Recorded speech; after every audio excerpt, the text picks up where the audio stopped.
Hello, hello, and welcome to the Rock Metal Podcast. I'm your host, John Harris, and today on Rock Metal Podcast, we have CYHRA. They're busy working on a new album. I just caught wind of it, so we're going to be chatting today with Euge Valovirta to share some more information about what the boys are working on, and then he even alluded to we might get Jake on later to share some more information as well. So super excited about that. Euge, welcome to the show. Thank you, John. Glad to be here. Absolutely. Now, last album, No Halos in Hell, released in 2019. Jake was on then to chat about that show. I know that there were some serious plans to do some touring. You guys were supposed to come here to my fair city, and we were supposed to, do things that you do when you come to cities with bands. And then some weird things happened in 2020. Yeah, mildly put. And you guys didn't come, and I was heartbroken. It was weird.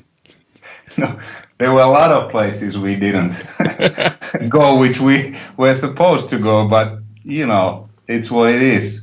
But we managed to do one 4-week European tour with Battle Beast, then one UK tour with Delay, and then we did a week in Finland, week in Sweden, and I think a few shows in Norway as our own shows. So we managed to play around 60, 70 shows. But since it was our first release via Nuclear Blast, it was a big release, really well received. So we were supposed to go to stage, Japan, you name it. But, well, it was like... Pew! So then that brings me to the next question, because I dig the material. I love this stuff. And like you said, it was a big release. No Halos in Hell was a really big release. And I was curious, what are the boys going to be doing during this time? And that's my next big, huge question is what did you guys get up to during that time?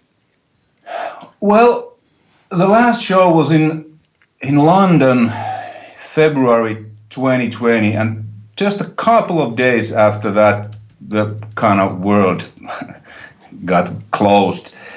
So, so we were kind of like, okay, it's gonna be a few months. We'll continue. My live gear, my guitars, they went to Gothenburg because I live in Switzerland.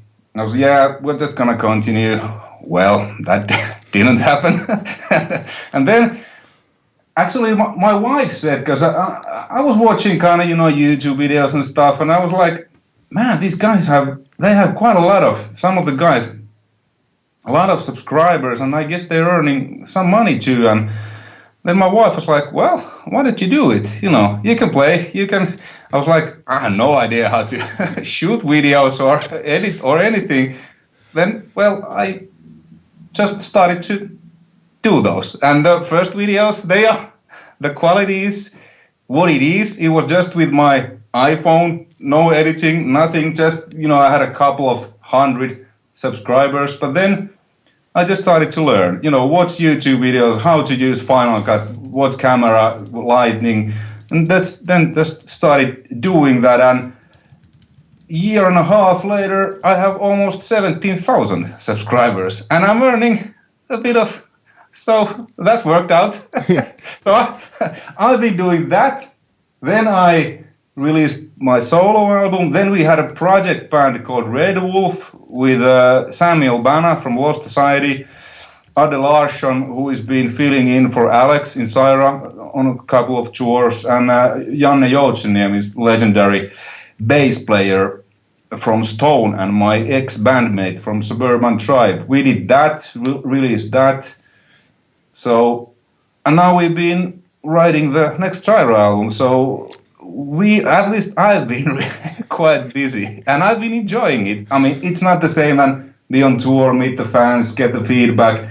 But in a way, this YouTube thing, I'm playing, writing songs for that, means it has kind of replaced that sort of, and it's fun, and I'm starting to be better and better of that filming, thing. And being in front of a camera, because he was really straight at first, like talking to a black hole, like, hi. Oh, hi, everybody.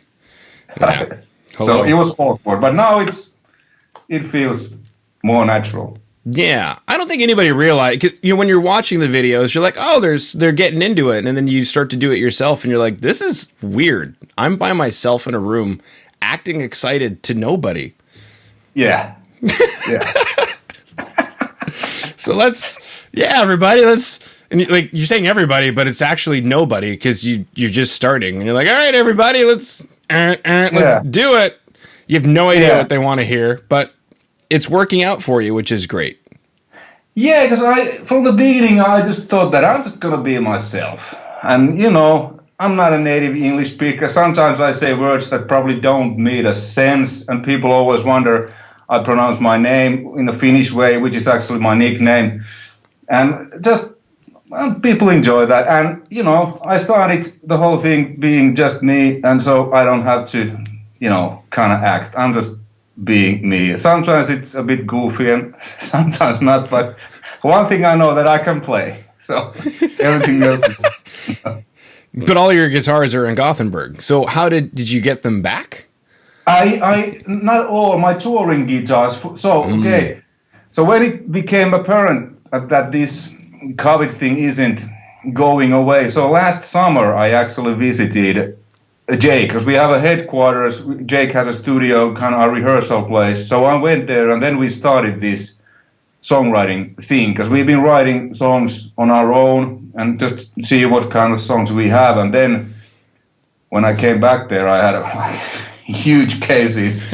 Like, bulky luggage, yeah, I'll pay. So then now my guitars and my pedals and everything that I use live are here since last summer. So yeah, I was hoping that the next time I will see them would be on the tour and on the show, but that hasn't happened yet. No.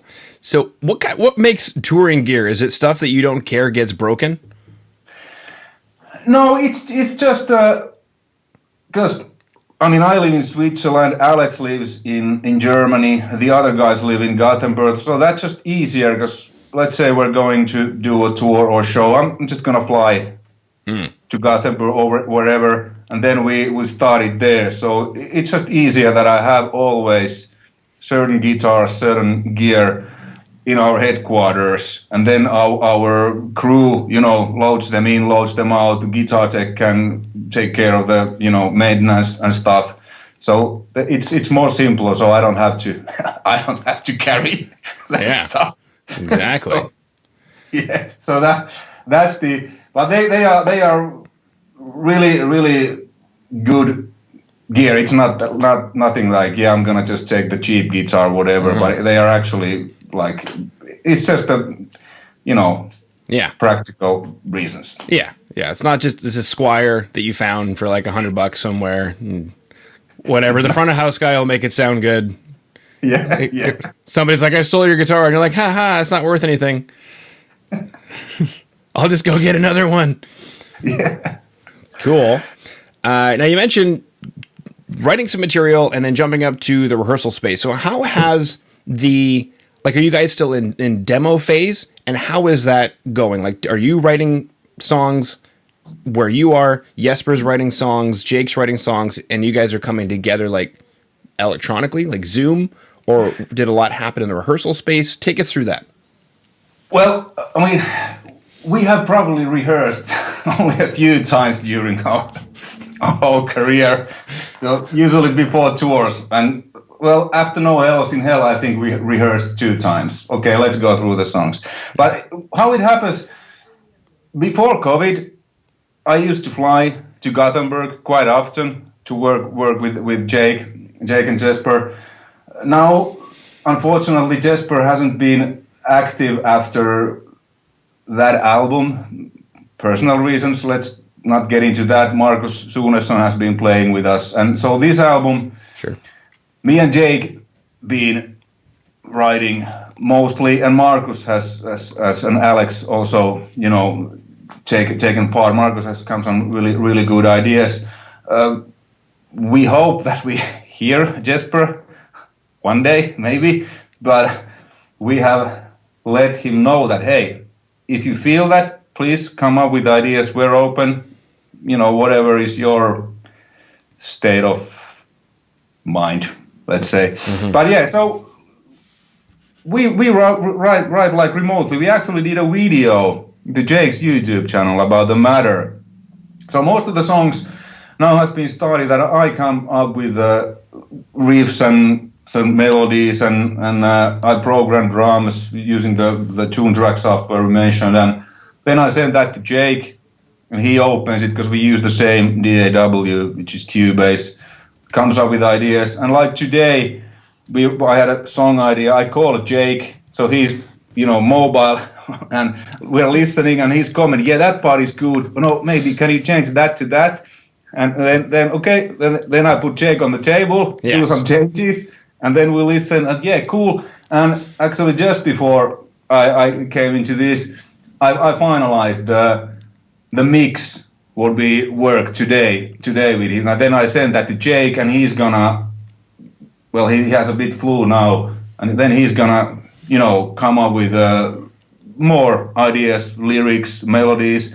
And then we bounce those ideas back and forth, and at some point we usually realize, okay, this is pretty much done. Let's move to the next. So we have about 12 to 15 songs already. So our aim is to have all the songs like kind of ready by December, by Christmas. Mm-hmm. And so it's going really well. And we always, not always, the first album, the demos were pretty much really not finalized. But on No Halos, we left a lot of room for improvisation. They were kind of like skeletons, okay, how these should go. And then when we actually record them in the studio, there's room to new ideas so that we're not stuck to like, this is how it should go. And this, right now, some of the songs are really, really like ready, and some of them we have left like, okay, let's see what happens with this one. So yeah, you wild child. You see what you do. Yeah.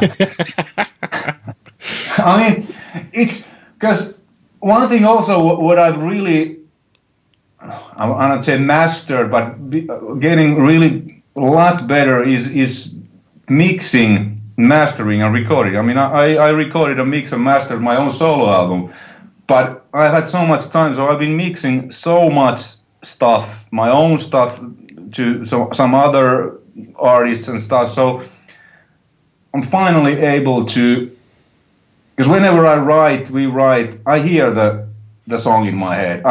When I write, I always imagine that I'm on the stage, then how audience would react to this. And then when I mix, I'm in there mixing how I as an audience will hear this. So right now I'm quite satisfied that I can now get the sounds from my head coming out from the speakers. Because mixing, and especially mixing dense modern metal where there's a lot of elements, it's not as easy as it may sound. So there's lots of things, but I'm getting pretty good at it. So and the other guys have liked a lot. So the songs actually, they sound almost a bit too good, because it's we might get stuck on those. Because what I always like to do is, like I said, leave the room for improvisation and fresh ideas in the actual recording phase. But we're kind of doing it now, since they are from the get-go, the pre-production demos are actually, they sound really, really good. That's almost too good. Yeah. That's kind of the funny thing about where we're at technologically is 20 years ago, if you did a home demo, it was on like a Tascam 4-track. You were plugged into probably like a practice amp. It didn't sound that good. It sounded like a demo, but that was cool. Whereas now, you've got tune-track drums that are professionally recorded, perfect drum samples. You've got whatever you've got for guitars, but let's just say Neural DSP, for example. I use real amps. Okay. So I have a lot of vintage Marshalls, Boogies, original 5150 blood. So I use those. And a reactive load, which is modern technology. So I have a cabinet, but I don't have to use that. So I can have a reactive load connected to the amps and use impulse responses. And which are like, if they're done good, like I use Jens Bogren's ones. I've been working with Jens. I have my own signature impulse response. It's pretty much like my cab, but just in a VAV form. So it's like being in a, like, I mean, this is my studio, but like in a real, like, you know, old school commercial studio. So, yeah. I mean, I use plugins every now and then. They have their place, and on both CYHRA's albums, the guitars, some of them are real amps, some of them are plugins. Yeah. So, but they are so good nowadays, the plugins and everything, that in a mix when the album is done. I mean, now when I listen, let's say CYHRA's albums, I can't tell which one is which because I really can't remember what we use and what. Except the rhythm guitars are real amps, that I know, but everything else is, yeah. I know. Who knows what that Jacob Hansen did with your DIs when you weren't looking? Yeah, I mean, exactly, because we recorded both albums. I mean, I used 5150 when I played, but that was just to get a feel and monitor myself. But we recorded DI sounds, and then Hansen reamped those, and I didn't want to know what he used, because I don't want to have any, you know, presumptions about the gear, because, you know, I'm a Marshall guy, 5150, whatever, but I just told Hansen that, because he mixed the album, and I like that I like, that I don't, and if I remember correct, it was 5150 and Engel Fireball, the amps, but most of the leads, they are Softube Amp Room plugin, and I just like that the best. I was like, okay, cool, yeah. The new Softube Amp Room is powerful. It's powerful. It's really. I've been working with them a bit, so whenever they do something guitar related, I know Jensen, they sent that to me before and to comment and have. And for example, the Amp Room, there's a Bass SD1 Super Overdrive, and it wasn't quite working like a real one, and I mentioned that, and then they changed that, and now the Super Overdrive that it's in the Amp Room, it's like a real one, or at least like mine. Yeah. So their Marshall plugins are, because I have pretty much all of what they have plugins. I have real amps, and it's really close. It's not the same. It's never gonna be, but it's so close that in a mix, can't tell the difference. But the feel with the real amp is always, you know, the tubes and stuff. Yeah, I was about to say, taking that pick and pushing it into the tubes, baby. And then with that box you have there, you can crank the hell out of your amp, and then it attenuates it so that in your space, you're not getting blown away. Yeah, I mean, because many of the leads on my solo album, I used a Plexi, and everything, you know, the classic, everything on 10. Yeah. So it's insane. It's like, it's louder than like a jet aeroplane. Like with the reactive load, which was begging for mercy, by the way, it was. I was able to do that. You know, I mean, 10, 15 years ago, I mean, who would have been able to play, old Marshall Plexi, everything on 10 in their home? Mm-hmm. No one.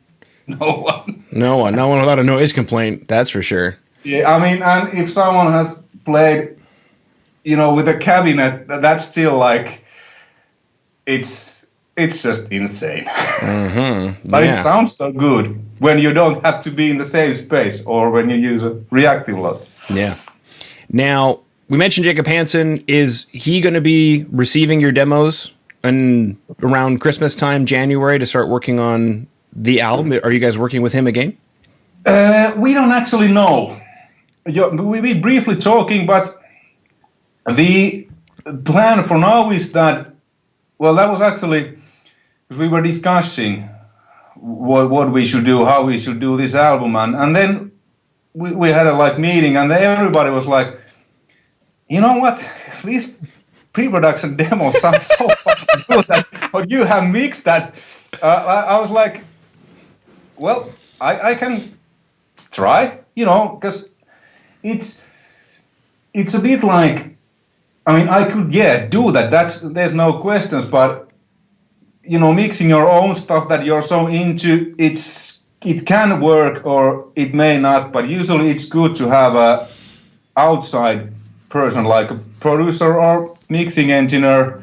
But we'll see. We'll just do the pre-production demos and then we'll decide. But everything is open yet. But it looks like that I'm recording guitars and bass here, Alex in Germany, because why pay lots of money and fly to somewhere? And especially now, because here in Europe, the COVID is starting to get worse again. So we don't know if we can even travel to same place. So we're gonna do it remotely.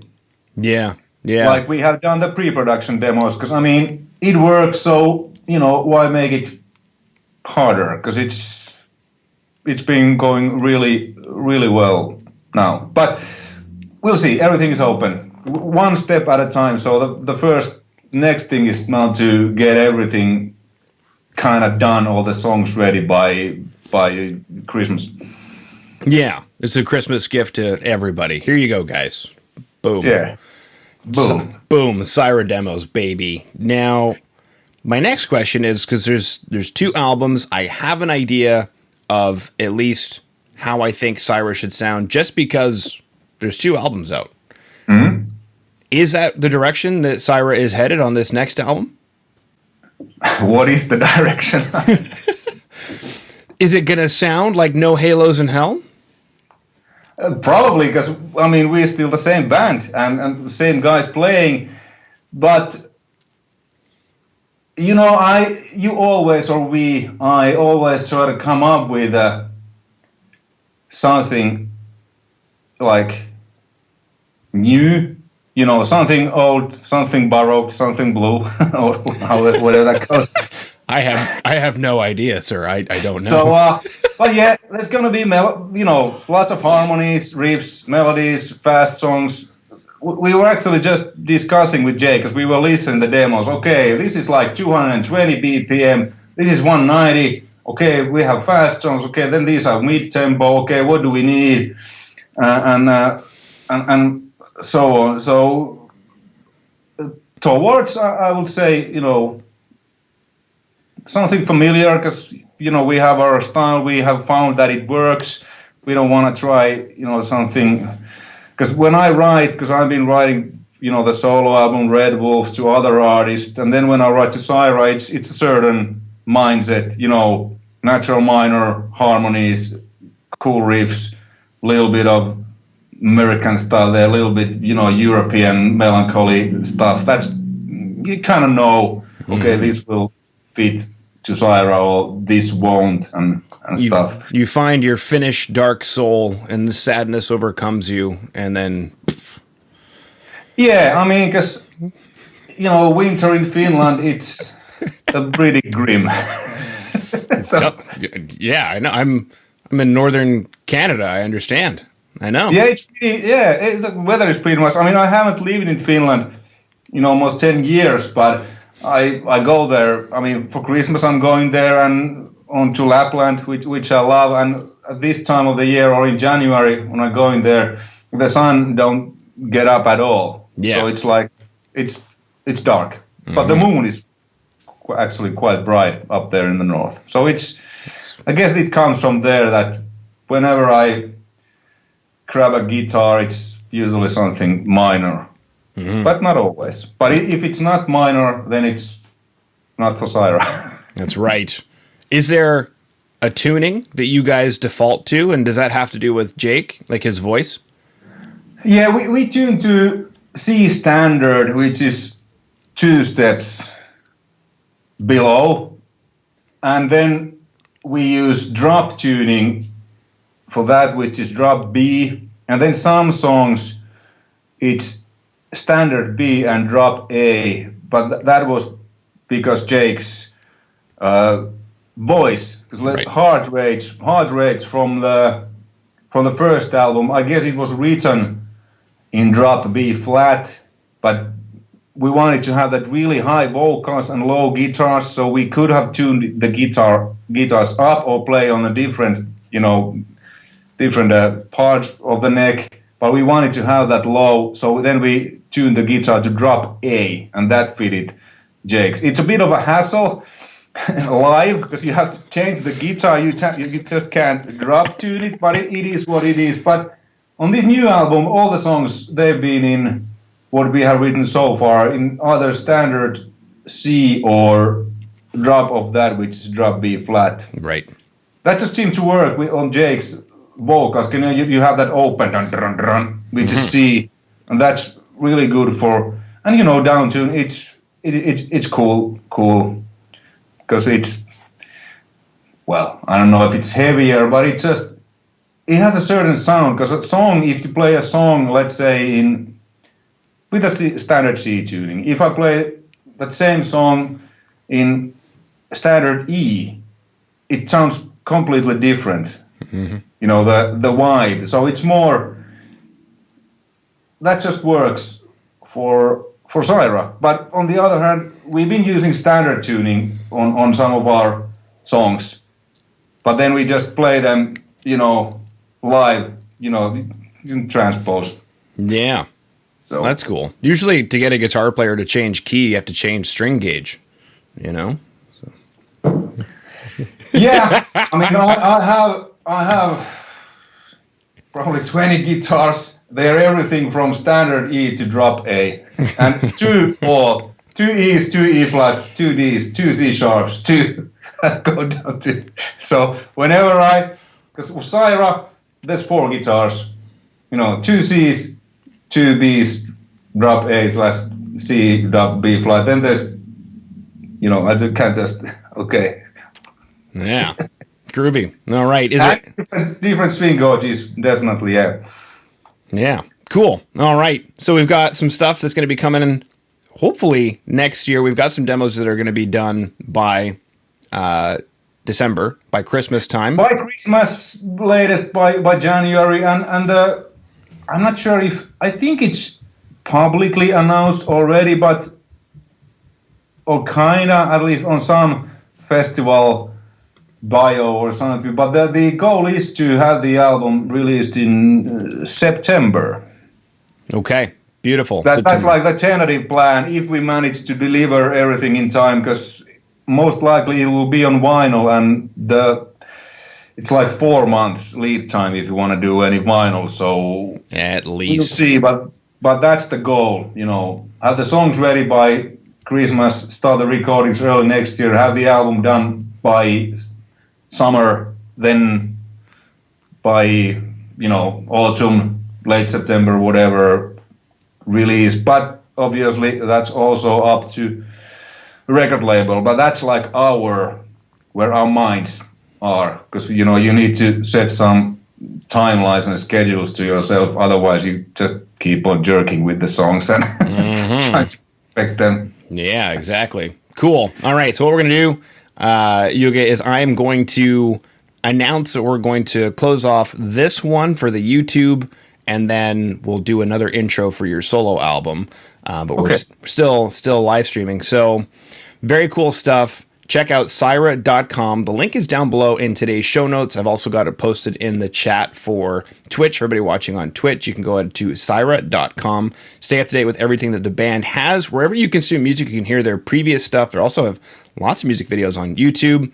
Great acting skills, even as well, in those videos. So very much looking forward to the new material as it comes out, and definitely thank you so much, Euge, for coming on and sharing ahead of the curve what's going on in the CYHRA world. Thank you, John. It was a pleasure.